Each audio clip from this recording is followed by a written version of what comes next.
Assalamualaikum semua, saya Azmir. Hari ini saya nak ajak kita semua berbual santai tentang satu topik yang ramai orang tahu tapi tak ramai benar-benar faham, iaitu kewangan Islam. Ramai fikir kewangan Islam ni sekadar tak ada riba, tapi sebenarnya ia lebih besar dan lebih menyeluruh dan lebih bererti daripada itu. Ia bukan sekadar satu sistem kewangan, tapi adalah satu cara hidup berasaskan nilai keadilan dan keberkatan.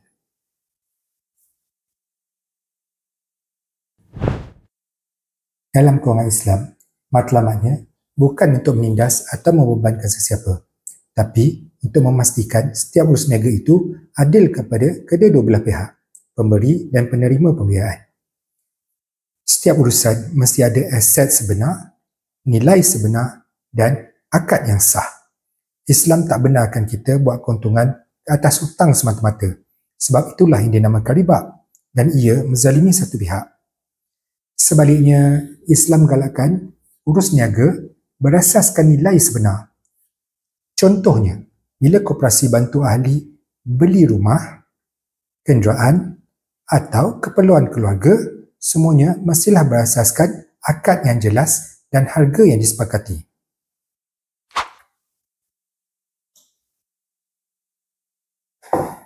Kewangan Islam berdiri atas 3 tiang utama, iaitu yang pertama, tiada riba, iaitu tiada faedah atas pinjaman. Yang kedua, tiada gharar, tak boleh ada ketidakpastian ataupun tipu daya. Dan yang ketiga, tiada maisir, iaitu tiada unsur perjudian ataupun spekulasi. Dan yang paling penting, tiada penindasan. Sebab itulah dalam Islam ni, kita bukan sekadar nak cari untung semata-mata, tapi keberkatan dalam untung. Satu lagi yang ramai tak tahu, kewangan Islam bukan hanya untuk orang Islam. Ramai orang bukan Islam pun dah guna sistem ni sebab mereka suka sistemnya dan prinsipnya yang adil, telus dan stabil. Ia bukan sistem agama semata-mata. Ia ada satu sistem kemanusiaan. Bila kita pilih kewangan Islam, kita sebenarnya pilih sistem yang menolak ketamakan, menolak penindasan dan mengangkat keadilan. Di KMB, kami berpegang dengan prinsip ni sejak daripada hari pertama kami ditubuhkan.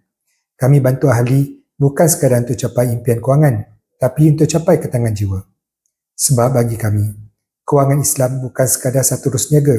Ia ada satu amanah, ibadah dan ia juga jalan menuju keberkatan. Sehingga kita bertemu lagi dalam video seterusnya. Assalamualaikum.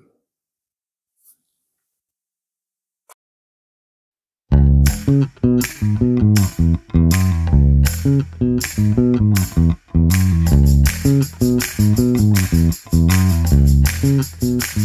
you.